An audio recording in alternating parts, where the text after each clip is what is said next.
Olá pessoal, boa noite. Vamos dar continuidade à aula que iniciamos na realidade ontem. Eu já vi aqui mensagem de pessoas dizendo que ontem o YouTube do Gran deu pau. Quem deu pau ontem foi o YouTube do Google, não foi só o Gran não, caiu todo mundo ontem, mas a aula, o bloco que foi gravado, os 30 minutos ficaram disponibilizados, né? Esses 30 minutos ficaram disponibilizados para vocês assistirem o início da aula, mas de cara, no bloco inicial com 30 minutos, a gente falou das finalidades da tributação, falou primeiro da classificação das receitas, né? Como é que o Estado obtém receitas, acho que ficou claro para todo mundo que o tributo é uma das fontes de receita do Estado, mas é a mais importante das fontes de receita, mas também que o tributo não é só isso, não é apenas um meio de obtenção de recursos materiais para o Estado desempenhar sua atividade. Na realidade, o Estado também se utiliza do tributo para interferir, para modificar situações econômicas ou sociais, né? Uma função interventiva. Então a gente tem a finalidade arrecadatória, a finalidade de carregar recursos para os cofres públicos, né? Que é a finalidade fiscal, e a finalidade de intervir em situações sociais ou econômicas, que é a finalidade extrafiscal. Sempre que nas minhas aulas eu falar de jurisprudência, quando se define um tema que era controverso, deem uma atenção especial, porque são esses os pontos que as bancas gostam de cobrar nas provas de nível mais avançado. Então, já no primeiro bloco, você tem uma jurisprudência muito importante do ano passado, em que o Supremo Tribunal Federal disse que a utilização de política fiscal pelo Estado não gera direito adquirido à manutenção dessa política. Então, quem vier a ser prejudicado por conta de uma mudança da política fiscal do Estado não tem direito à indenização. Isso pode ser cobrado em prova falando em responsabilidade civil do Estado. A responsabilidade que o Estado tem de indenizar uma criatura quando gera dano. Isso você estuda lá em direito administrativo, mas houve aqui uma confluência das matérias, houve uma discussão sobre a possibilidade de o Estado ter responsabilidade civil porque mudou uma política fiscal, e eu dei no bloco passado, estou fazendo essa recapitulação para quem está embarcando na aula agora, né? Dei no bloco passado o exemplo da Estrela, a indústria de brinquedos, que foi prejudicada, ou se sentiu prejudicada pela mudança de política de tributação de importações no início da década de 90 e foi buscar na justiça uma indenização. Só ano passado o Supremo resolveu isso com clareza, dizendo que esse direito à indenização não existe. Muito bem, isso tudo foi visto com detalhamento no bloco passado. Quem quiser aprofundar, dá uma olhadinha na aula.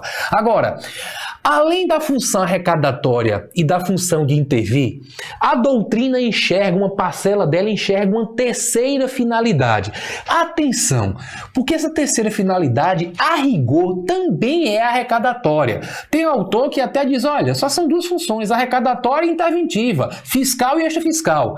Mas quem cita a terceira, e eu vou citar aqui porque de vez em quando aparece em prova, fala de uma finalidade de arrecadar, mas não para o próprio Estado, não para a própria pessoa jurídica Estado. Às vezes o Estado cria o tributo para arrecadar e destiná-lo a uma entidade que atua ao lado do Estado. Por ser ao lado do Estado, aí surgiu a expressão para fiscalidade.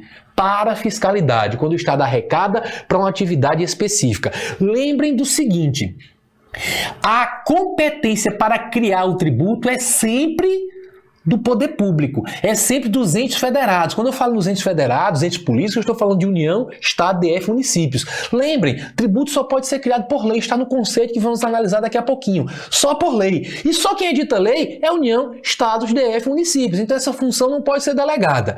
O que acontece é que às vezes o Estado cria a lei e ele delega para uma outra pessoa a cobrança do tributo. Certo? E a disponibilidade dos recursos. A isso é que foi chamado classicamente de parafiscalidade. O grande exemplo disso, o maior de todos, não existe mais, mas eu vou citá-lo aqui porque de vez em quando lembro em prova e é bem fácil de se entender. Lá no passado, o INSS, que vocês conhecem, Instituto Nacional de Seguridade Social, também cobrava tributo. A galera da área fiscal adorava fazer concurso para o fiscal da Previdência Social, o auditor fiscal da Previdência Social. Atenção ao seguinte, o INSS é uma autarquia, é uma pessoa jurídica de direito público. Vejam, quando eu falo que é uma pessoa, ela tem seus direitos e obrigações próprios, certo? as pessoas são distintas entre si com relação a direitos e obrigações. Eu costumo dizer que, por exemplo, se eu der um tapa na cara de alguém, esse alguém não vai para a delegacia dizer, olha, eu quero aqui denunciar a mão do professor Ricardo que veio na minha cara. Não. A mão é um pedaço da pessoa. Eu sei que é um pedaço de um membro, né, mas colocando de maneira ampla, é um órgão. Órgão é pedaço de pessoa. Então o órgão não tem vontade própria. O órgão não tem patrimônio próprio. Se eu coloco um relógio no meu braço, o relógio pertence a Ricardo e não ao braço. Então o que que acontece? Quando a gente fala de um órgão, a Receita Federal é um órgão da União. Quando a Receita arrecada, quem está arrecadando é a União. Quando a União cria um tributo e a Receita cobra, arrecada e a União fica com o dinheiro, isso não é para fiscalidade. O dinheiro para a gente caracterizar para fiscalidade, classicamente para caracterizar para fiscalidade, então não só o dinheiro como a cobrança, tem que ficar com uma outra pessoa. Então, quando a gente fala do INSS, o INSS é outra pessoa, é uma pessoa jurídica, tem prédio próprio. Vejam, quando você olhar para um prédio em que funciona a Receita Federal, nunca diga que aquele prédio é da Receita Federal, aquele prédio é da União. Dizer que o prédio é da Receita Federal é o mesmo erro que dizer que o relógio é do braço do professor, certo? A gente diz no dia a dia, mas tecnicamente o prédio pertence à União porque braço não tem patrimônio, órgão não tem patrimônio, ponto. A pessoa está aqui falando de volume baixo. Tá ok aí o volume, o áudio? Então vamos para frente. Mas vamos lá. Agora, da mesma forma, quando a gente fala que o INSS é uma pessoa jurídica, ela tem patrimônio próprio, o prédio pertence a ele, certo? Ao próprio INSS, a ela, a pessoa jurídica. E, atenção, quando o INSS cobrava o tributo, quem cobrava era outra pessoa diferente da União. Então o INSS arrecadava, ficava com esses recursos para suas atividades na área de Seguridade Social. Esse era o maior exemplo de parafiscalidade, porque uma pessoa diferente da União cobrava o tributo e ficava com a disponibilidade dos recursos. Esse é o conceito clássico. Mas preste atenção à decisão do Supremo Tribunal Federal que eu vou citar para vocês, já bastante antiga, mas que nos ajuda a entender o dia a dia atual. A doutrina chamava de parafiscalidade. A época teve gente que foi para a justiça, né, contestar uma cobrança do INSS, foi contra a União. E o judiciário disse, não é contra a União, não. Você tem que ir contra a pessoa jurídica que está cobrando, é contra o INSS, que é o sujeito ativo. Sempre foi dito isso. Só que passou o tempo e foi criada a super receita. O que é super receita? Pensaram assim, as contribuições para a Seguridade são receitas federais, receitas criadas pela União. Então vamos colocar tudo para a Receita Federal cobrar. Vamos trazer esse pessoal, o pessoal que era auditor fiscal da Previdência Social foi tudo transformado em auditor fiscal da Receita Federal. Super Receita porque trouxe toda a fiscalização do INSS e colocou dentro da União Federal. Lembrando que a Receita é um órgão, é a mão arrecadatória da União. O INSS é como a mão da família Adams, né? Que ganhou sua autonomia, anda por aí e tem vontade própria, né? Mas a mão da União Federal, a mão arrecadatória, é a Receita Federal. Então, no momento em que se criou a super receita, se trouxe todo o pessoal de fiscalização do INSS para a Receita, a União passou a cobrar tudo, então o dinheiro passou a entrar nas mãos da União, pelo conceito clássico não haveria mais para a fiscalidade. Mas o que a doutrina passou a comentar? Peraí, a finalidade do tributo, contribuição para a Seguridade, não mudou em nenhum momento. Quando o INSS cobrava, arrecadava, e usava para a Seguridade Social.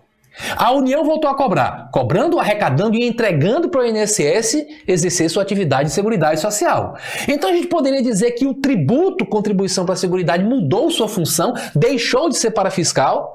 Aí o que acontece? Mais recentemente, a doutrina tem dito, olha, a finalidade do tributo continua a mesma. Para haver parafiscalidade, basta que o ente crie o tributo, a União crie o tributo, por exemplo, e a arrecadação seja destinada a certa atividade, seja o dinheiro reservado para certa atividade.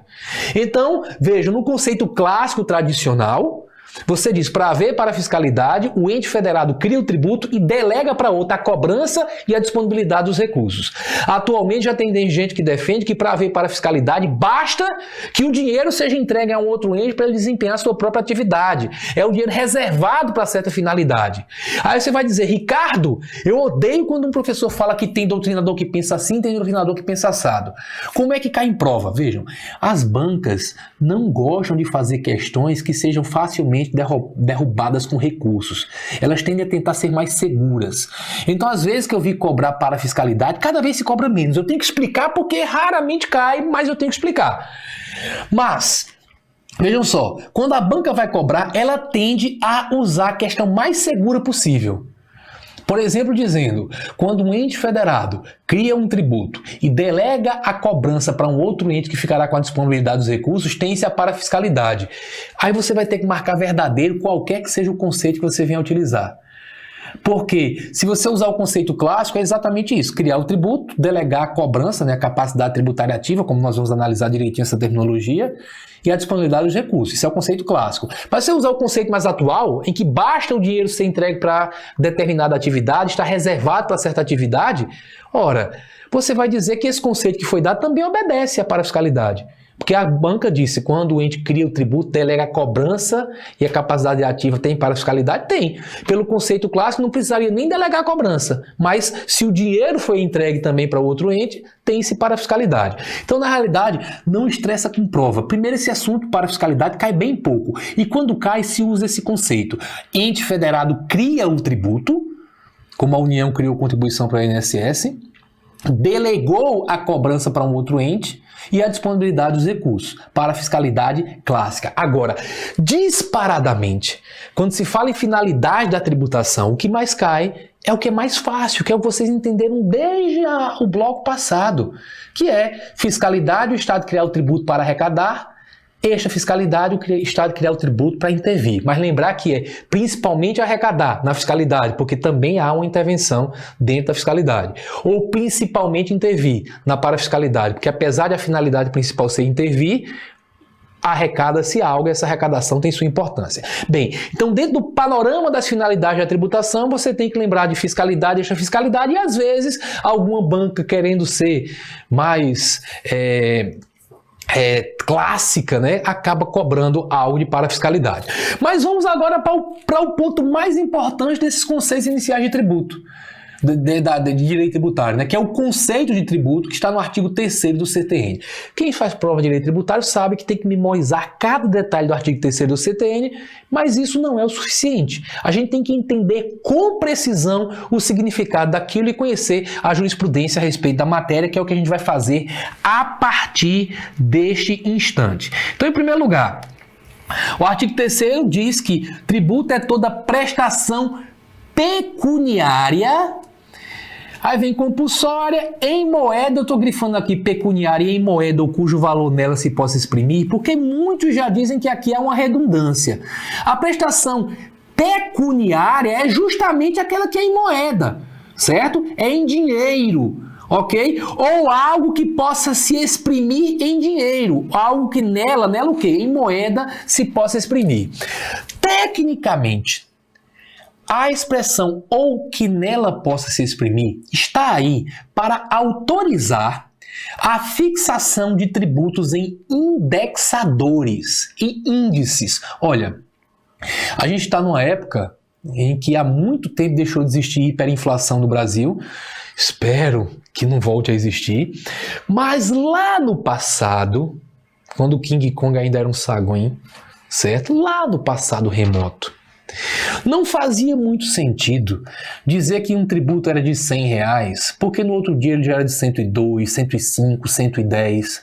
Aí o pessoal criou uma técnica de fixar o tributo em índices. Se usou OTN, Obrigação do Tesouro Nacional, BTN, Bônus do Tesouro Nacional, vários índices.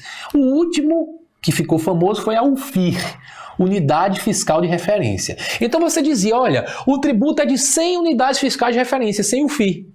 Aí você vai pagar hoje, aí dá uma olhadinha aí, qual é o FII de hoje? O FII hoje está em R$1,03, então o tributo é de R$103.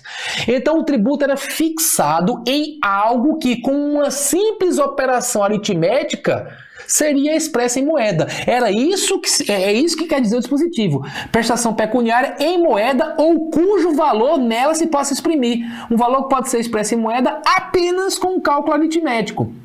Ok? Agora, mais atenção ainda. Vejam só. Mesmo fixando o tributo em um índice, A prestação nunca deixou de ser pecuniária, afinal de contas, não existia notinha de UFI. Ninguém pagava o tributo em UFI, pagava em reais. O FII era apenas para possibilitar a conversão. Ponto. O que o dispositivo aqui não autoriza, e atenção porque isso é bastante cobrado em prova, não autoriza como alguns acham que autoriza, é que o tributo possa ser fixado em bens ou em prestação de serviço, certo? Por quê? Por que alguns defendem que poderia ser fixado em bens? Dizer assim, olha, vamos imaginar que o imposto de importação sobre determinada bebida alcoólica seja de 30%. Suponha que o cara importou 1000 garrafinhas de Johnnie Walker Blue. Fala logo de uma bebida alcoólica nobre, né? 1000 garrafinhas de Johnnie Walker Blue. Aí viu, a alíquota é de 30%, então vou pagar 300 garrafinhas de Johnnie Walker Blue. O que a fiscalização iria fazer com 300 garrafinhas do Johnnie Walker Blue? Nada, né? Não faz sentido nenhum. Ora, obviamente você tem que ver o valor das 1000 garrafas, converter em reais e pagar 30% daquele valor. Você não pode entregar os bens porque o tributo é uma prestação pecuniária. Nem tudo cujo valor possa ser expresso em moeda pode ser usado para quitar tributo. Se fosse assim, praticamente qualquer coisa hoje em dia é expressa em moeda. Prestação de serviço. Há vários anos, mais de 20 anos, eu sempre cito esse exemplo que eu achei surreal. Passou uma reportagem no Jornal Nacional, há uns 10, 15 anos, falando de um prefeito. E a reportagem era elogiosa, elogiando o prefeito, que estava lidando muito bem com a inadimplência tributária da cidade. Ele chamava os munícipes para negociar. Aí dizia, olha, suponho que fosse hoje, quanto é que você está devendo de IPTU? O cara dizia, R$1000. Você faz o que da vida? Ah, eu sou pintor. Então vamos fazer o seguinte, você pinta a fachada da prefeitura e paga o IPTU. Pagar o tributo com serviços. Isso não é aceito pelo Código Tributário Nacional. É uma prestação pecuniária em moeda. Certo? Você vai pagar em moeda. Quando se coloca em ou cujo valor não se possa exprimir, é porque pode ser fixado com um índice para justificar, né, a conversão em moeda e fazer o pagamento em dinheiro. Ok? Então, o tributo, e aí já se perguntou muito em prova usando essas expressões, olha. Tributo in labore. Dois é dose, né? In labore, em labor, em trabalho, que seria como esse aí, o cara pintar o prédio da prefeitura. Ou tributo in natura, que às vezes as bancas colocam como em bens, é a mesma coisa, pagar in natura, pagar em bens. Isso aqui não é permitido em direito tributário. Agora, muita atenção. Desde 2001, que o CTN passou a ter um dispositivo que nós vamos analisar bem direitinho aqui, que é o artigo 156, inciso 11, que permite a extinção do crédito tributário mediante dação em pagamento em bens imóveis. Dação é a substantivação do verbo dar. É você dar alguma coisa em pagamento. Então, se você tinha que pagar R$2.000 para determinada pessoa e você está sem grana agora, aí você diz, olha, eu não tenho esses R$2.000, mas eu posso lhe dar aqui esse PS4 e um televisor. Você aceita? Se o credor que tem direito a receber R$2.000 aceitar receber um televisor e um videogame, a obrigação que você tem vai ser extinta por meio da dação em pagamento de um televisor e um videogame. Isso é possível em direito tributário? Sim, porque desde 2001 o sistema tributário brasileiro aceita isso, a previsão no código, só que tem que ser em bens imóveis conforme nós vamos analisar. Então passou a existir um caso em que o tributo pode ser quitado mediante a entrega do devedor de algo diferente de dinheiro. Esse caso, esse dinheiro tem que ser, e essa entrega tem que ser de um imóvel. Ponto. E aí em prova como é que funciona. Se a banca perguntar genericamente se é possível a quitação de tributo mediante tributo in labore ou em pecum, in natura, em bem, você responde não. Essa pergunta já foi feita várias vezes. Agora, muitas pessoas se atrapalharam quando algumas bancas perguntaram o seguinte: perguntaram se com a autorização dada pelo código para a quitação de tributo mediante dação em pagamento em bens imóveis, se o conceito de tributo, na parte que diz que ele é uma prestação pecuniária, teria sido derrogado. Derrogar é revogar um pedacinho. No juridiquês, o pessoal diz que revogar pode ser abrogar, que é revogar tudo. Você falou abrogou a lei toda, por exemplo. Ou derrogar é revogar só aquele pedacinho, só aquela palavrinha. Então teríamos na definição do tributo um pedaço arrancado, essa ideia de que teria que ser pecuniária. A resposta dada foi não. Se entendeu que aquela exceção aí poderia, nesse caso, ser compreendida como dentro do conceito na parte de algo que pode ser expresso em moeda. Então, o tributo pode ser quitado com a entrega de algo diferente de dinheiro, sim, só quando o código autoriza. E o código só autoriza excepcionalmente como dação em pagamento em bens imóveis. Então, vamos raciocinar comigo. Prova de concurso.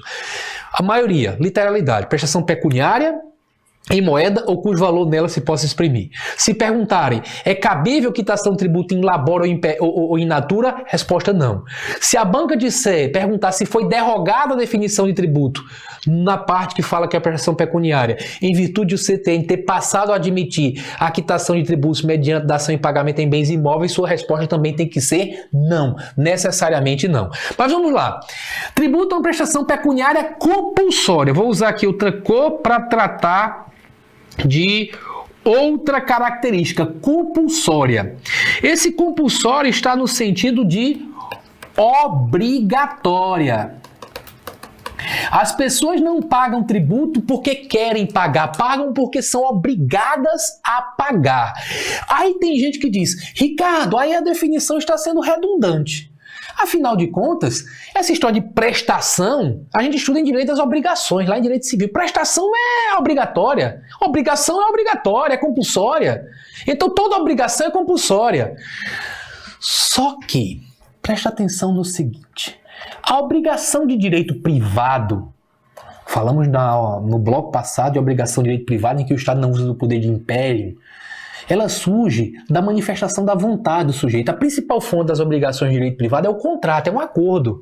Então você quer morar em determinado apartamento, perguntou por quanto o proprietário aluga, o proprietário disse eu alugo por R$3.000. Aí você pensou, se você não quiser, você não vai dever R$3.000 a ele. Mas se você aceitou, olha, eu quero, vou pagar R$3.000 por mês para morar nesse apartamento. Você assinou um contrato. Então, a partir dali, você fica obrigado a pagar R$3.000 por mês. Percebam, no nascedouro da obrigação, há a sua manifestação de vontade. Então, a obrigação surgiu da sua vontade, certo? Então, na realidade, quando a gente olha para direito tributário, a gente vê que é coisa diferente. Não há manifestação de vontade. Você não diz que quer pagar. Você recebeu o rendimento e tem que pagar imposto de renda. Você não assinou em local algum. Você se tornou proprietário de um veículo e é obrigado a pagar anualmente o IPVA. Certo? Então, a ideia é que já no nascedor a obrigação tributária dispensa manifestação de vontade. Sua vontade é irrelevante, certo? Inclusive, aqui é uma coligação entre dois elementos, novamente uma coligação entre dois elementos do conceito. Porque aqui embaixo se diz instituída em lei. Ora, é justamente por ser instituída em lei que a prestação é compulsória. Afinal de contas, você estuda em direito tributário, em direito tributário, em direito constitucional, você estuda que ninguém é obrigado a nada senão em virtude de lei. Então, para a prestação ser compulsória, é claro que ela tem que ser prevista na lei. Uma coisa é decorrente da outra. Aí também tem gente que diz, Ricardo, agora você me embananou. Porque se ninguém é obrigado a nada senão em virtude de lei, então toda obrigação, não só a tributária, vem da lei. Você está correto. Toda obrigação vem da lei. Só que em alguns casos a obrigação vem diretamente da lei. Num voo non-stop. Sem passar por sua manifestação de vontade. Você vendeu mercadorias, a lei já lhe manda pagar o ICMS. Não há manifestação de vontade sua. Você recebeu rendimento, vai pagar imposto de renda. Não há manifestação de vontade sua. Então a obrigação de pagar imposto, de pagar tributo, decorre diretamente da lei. Já a obrigação de pagar o aluguel decorre da lei, sim. Só que a lei do inquilinato, a lei civil, diz que você é obrigado a cumprir os contratos que você firmar. Que lá em administrativo vocês falam em direito civil, administrativo falam em pacta sunt servanda. Não vou nem escrever aqui porque é mais visto em outras matérias. Os pactos têm que ser observados. Então a obrigação de pagar aluguel decorre da lei, mas assim, a lei diz, quem assinar o contrato tem que cumprir. Aí você assina o contrato. E aí vai ter que pagar R$3.000 de aluguel por mês. Vejam que tem a lei dizendo que quem assinar o contrato tem que cumprir. Aí você assina o contrato e aí surge a obrigação. Vejam que é um voo com escalas, né? Lei, contrato, obrigação. A obrigação tributária não é lei, aconteceu o fato gerador, você já tem que pagar. Não manifesta a sua vontade, certo? Então vejam, a obrigação civil, a obrigação privada tem como principal fonte direta o contrato. Apesar de indiretamente vir da lei, porque toda obrigação direta ou indiretamente vem da lei. Então indiretamente a obrigação privada vem da lei. Certo? Mas diretamente ela veio da manifestação de vontade, do contrato. Em direito tributário, não. A obrigação vem diretamente da lei. E o que eu estou falando aqui, atenção, às vezes em prova é colocado em latim. Vocês sabem que tem essa frescura em direito de falar em latim de vez em quando, né? A obrigação tributária é ex lege, decorre diretamente da lei. Aqui é a obrigação tributária. Já a obrigação de direito privado, bota em latim que ela é ex voluntate. Decorre da vontade. Para a gente aqui o mais importante é dizer que a obrigação tributária é ex lege, por isso que ela é compulsória, não dependendo da manifestação de vontade do particular. Depois se diz que essa obrigação não constitui sanção de ato ilícito. Esta é a única diferença entre um tributo e uma multa. Porque a multa também é uma prestação pecuniária, tem que ser em dinheiro, ou algo que possa ser expresso em dinheiro, é prevista em lei, vai obedecer também ao último requisito, que é a vinculação, né? A atividade vinculada na cobrança. Mas a multa é exatamente o que o tributo, por definição, é proibido de ser. Sanção por ato ilícito. Sanção no sentido de punição. Multa é punição. Tributo não é punição. Às vezes a gente se sente punido com a paulada do tributo. Mas, tecnicamente, o fato gerador do tributo, a gente não estudou ainda a teoria do fato gerador, mas olhando para a expressão você já consegue perceber o que é. Fato gerador. Qual é o fato que, diante da lei, gera o dever de pagar tributo? Qual é o fato gerador do imposto de renda? Você já imagina que é receber rendimento. Estou simplificando aqui, tá? Porque o fato gerador do imposto de renda é ter a disponibilidade jurídico-econômica de rendimentos ou proventos de qualquer natureza, mas vamos lá, receber rendimentos, certo? Vejam que isso é um ato lícito. Já quando a gente fala de multa, você entregou a declaração de imposto de renda fora do prazo, isso é um ilícito, você vai ser punido. E aqui vem um dos pontos mais cobrados em prova de concurso público, que tem a ver com a jurisprudência do Supremo, e uma coisa que todo mundo começa logo a pensar, mesmo que nunca estudou direito tributário, quando eu digo o fato gerador do tributo é algo lícito. Aí tem gente que diz, eu vi aquela história do Alfonso Capone, lembra do Al Capone? Lá nos Estados Unidos, disseram que ele fez um monte de coisa errada e não conseguiam pegá-lo, e pegaram porque ele sonegou o tributo, né? Aí o cara fala, então, rendimento oriundo de atividade ilícita é tributável? Rendimento do traficante tem que ser tributado? Rendimento do corrupto tem que ser tributado? Claro! Aí você vai dizer, Ricardo, você não disse que o fato gerador do tributo tem que ser algo lícito? Sim. Só que imagine o seguinte, Zé traficou entorpecentes, vendeu cocaína e recebeu R$1 milhão. Você tem dois fatos. Zé traficou entorpecentes, vendeu cocaína. Isso é importante para o direito penal. Isso é um ilícito. O cara tem que pegar cadeia, reclusão, multa. E para o direito tributário, o que é importante é ele recebeu R$1 milhão de rendimento. Consequência, tem que pagar tributo. Isso sozinho, você tem que olhar isoladamente. Esse recebimento, isso não é ilícito. Receber rendimento por si só não é ilícito. O que pode ser ilícito é o que o cara fez anteriormente. O servidor público corrupto tem que colocar na sua declaração de imposto de renda rendimento da corrupção passiva. Porque não precisa dizer isso, né? Não precisa colocar prova contra si mesmo. Mas ele tem que dizer pelo menos rendimento recebido de pessoa física e pagar o tributo, senão ele cometerá o segundo crime, que é o crime de sonegação fiscal. Certo? Então, o fato gerador do tributo, por si só, a definição receber rendimentos, não tem nada de ilícito. Isso foi decidido pelo Supremo Tribunal Federal, uma decisão interessantíssima. Olha que coisa interessante, olha que coisa bela. Duas criaturas criaram uma farmácia. Uma farmácia daquelas que vendem medicamentos. Só que com o passar do tempo, eles começaram a vender na farmácia outras drogas além daqueles que eles estavam autorizados para vender. Certo? O que aconteceu? Isso foi descoberto, deu notícia na imprensa, estavam vendendo coisas que configuravam tráfico de entorpecentes, polícia, a Receita Federal botou o olho. A Receita Federal de vez em quando funciona meio como um urubu, né? Olhou assim e... será que esses caras estavam colocando na declaração de imposto de renda da pessoa jurídica todos os rendimentos que recebiam? Ou será que eles estavam colocando só os rendimentos que recebiam com a venda legal de medicamentos? Aí foi fazer uma auditoria.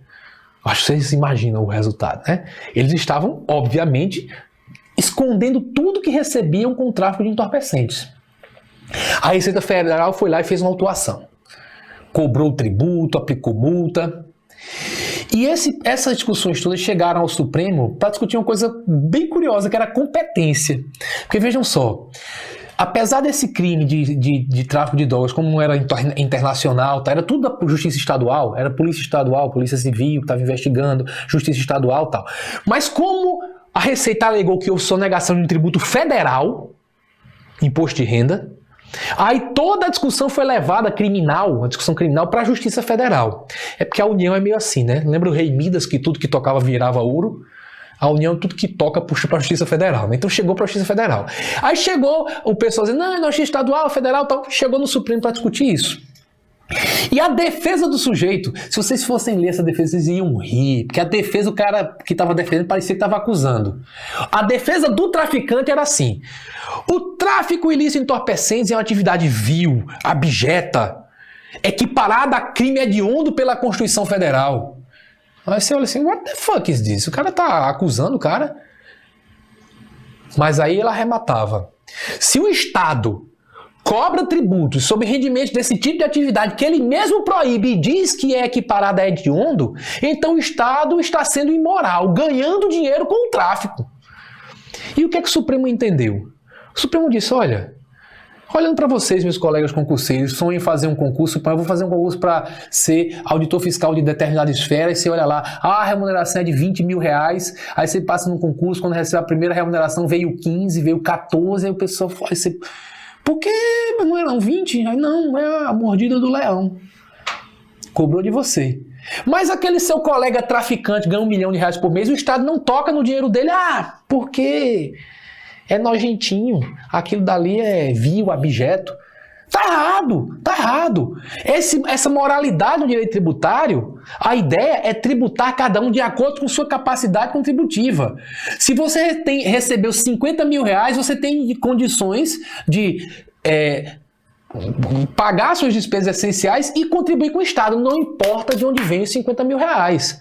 Então, tributar rendimento de atividade ilícita é algo possível em direito tributário. Só que você não está tributando o tráfico de entorpecentes. Não é um ITE, Imposto sobre Tráfico de Entorpecentes, é imposto de renda, certo? Que tranquilamente pode ser cobrado, ok? É isso aí, a coisa funciona dessa forma, ok? Agora, o fato gerador do ilícito, né, que é o fato típico penal, tráfico de entorpecentes, aí vai ser interessante para outro ramo de direito, ok? Vamos para o intervalo, daqui a pouquinho a gente volta para continuar com o conceito de tributo, ver uma questão a respeito da matéria e depois caminhar com a nossa matéria de direito tributário. Até daqui a pouco.